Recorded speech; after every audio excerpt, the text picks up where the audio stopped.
Ain't a day go by I don't have several conversations with him. So when people come up to me and say, the Lord wanted me to tell you, nope. Nope, he didn't mention you this morning. I already talked to him. I had one lady sitting there with her arms folded the whole show. Just wasn't laughing at nothing. I said, excuse me, ma'am, you're not having a good time? As a matter of fact, I'm not. I said, wow, what's wrong? She said, I'm just so disappointed in you. And I said, what's wrong? She said, I thought you were a Christian. I said, I am a Christian. She said, I've heard you curse 3 times. I said, oh, you just got here.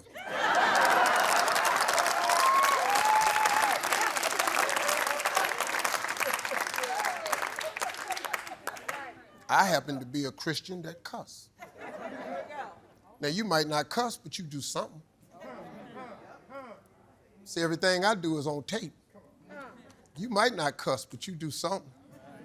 You lie. Stole something. Looking at somebody's wife you ain't supposed to. Oh. Starting to sting a little bit. She didn't change her mind about me. She hated me the rest of the show. I've been quit caring what people think about me. Long time ago. This is my walk that I have with Christ. This is the walk I can do. If you could do a better walk, go ahead. But you ain't perfect, though. I bet you ain't. You ain't perfect. So I'm just on my imperfect walk. You get on your imperfect walk. And if you think you're a better Christian than me, we'll see. We'll see. But I'm going to tell you one thing, though. I'm one of his favorites. I bet you that. I'm one of his all-time favorites. Now, you can be his favorite, too. But I know I'm a favorite because I talk to him all the time. Ain't a day go by I don't have several conversations with him. So when people come up to me and say, the Lord wanted me to tell you, nope. He didn't mention you this morning. I already talked to him. He ain't say nothing about your ass coming up to me.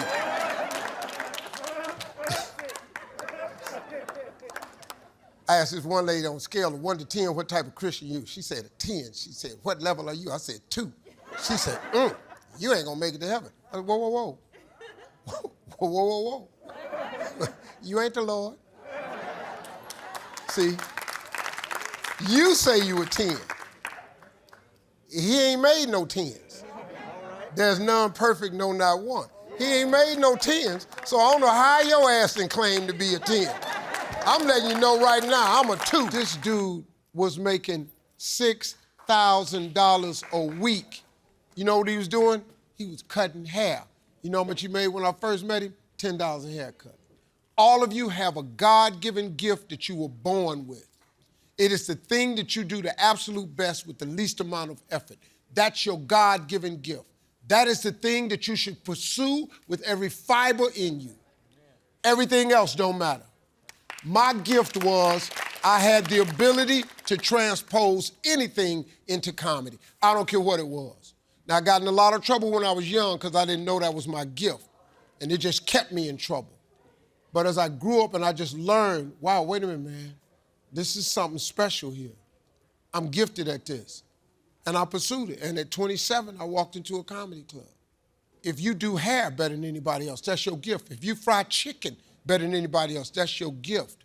I had a partner, man, all he used to do was cut grass. We was growing up, man, he didn't do nothing but cut grass. We used to call him Clippers. This little dude just cut grass. He had a push lawnmower. Remember back in the day, you had that push lawnmower with the little rotary? He was so good, he could raise and lower the blades in that lawnmower. He could cut patterns in your yard. He could put your family initials in your grass. You know how big that was in the hood?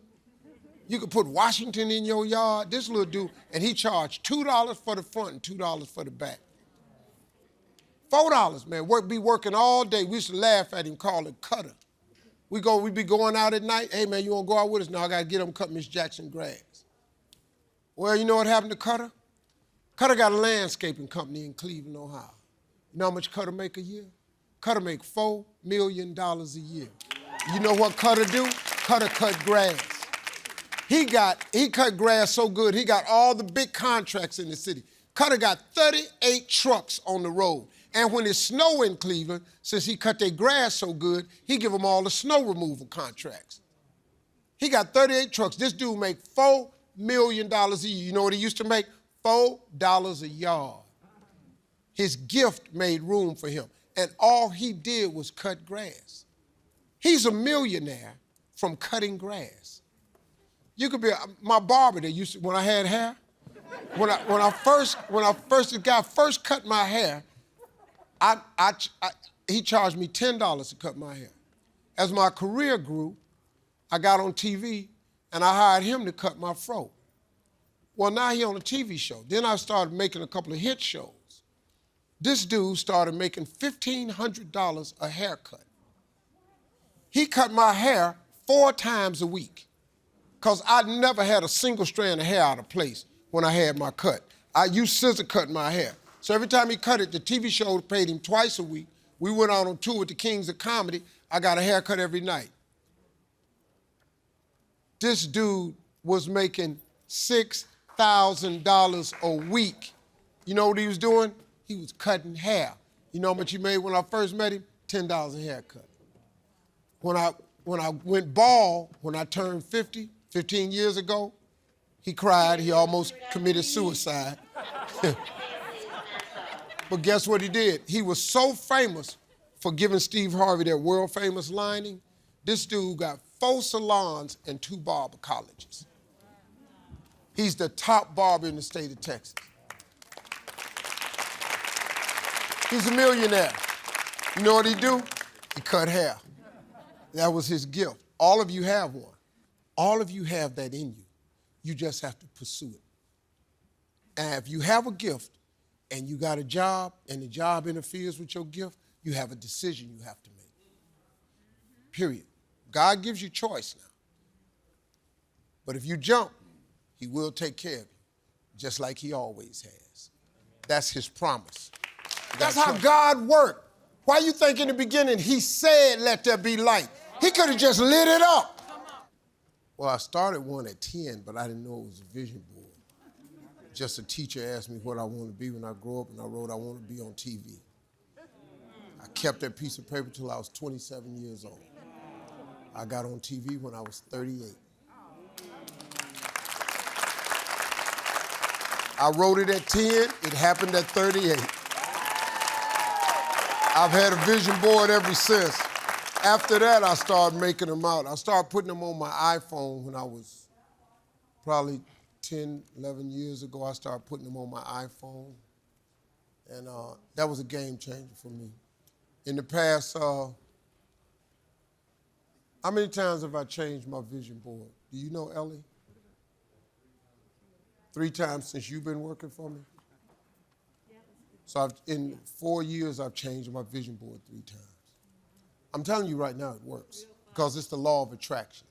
What you put out into the universe, that's what's going to come back to you. That's a fact. That's a fact. That ain't no theory I came up with. That's biblical. That's spiritual. That's how God worked. Why you think in the beginning he said, let there be light? He could have just lit it up. But he was trying to show us something. He said, let there be light. Then it was light. He could have just lit it, man. There's evidence of how this works. You don't have to go to college. You ain't got to go back and get no degree. You ain't got to do none of that. You got to have some faith, man. Quit going to church, memorizing all these scriptures and don't apply none to your life. What you down there for? You could judge me. I don't think with all that cussing you're going to make it to heaven.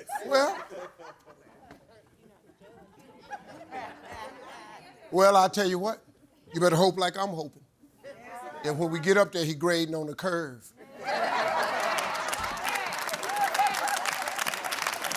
Because right now, I'm telling you right now, I'm about a 70. I'm just hoping that's a low A. You ain't no 100. You ain't even no 99, no 98. It ain't no perfect people, man. See, y'all, the people want to be Christians, but you make the walk seem too hard. The walk real. I can't stay on that white line every day. Sometimes I walk next to the line. Sometimes I just look over at the line. I ain't doing it today.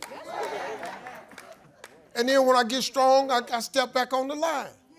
Ask God for forgiveness, keep on moving. But he keep on blessing me, man. And you can get them same blessings if you quit playing around with it. I dare you to go home and write down everything you want and read it every morning and every night. I dare you to do it. In 1 year, get your pen out and check out what you got. You end up changing your vision board too. But you got to believe it can happen for you. If you don't believe it happen for you, if you don't send it out, it ain't coming.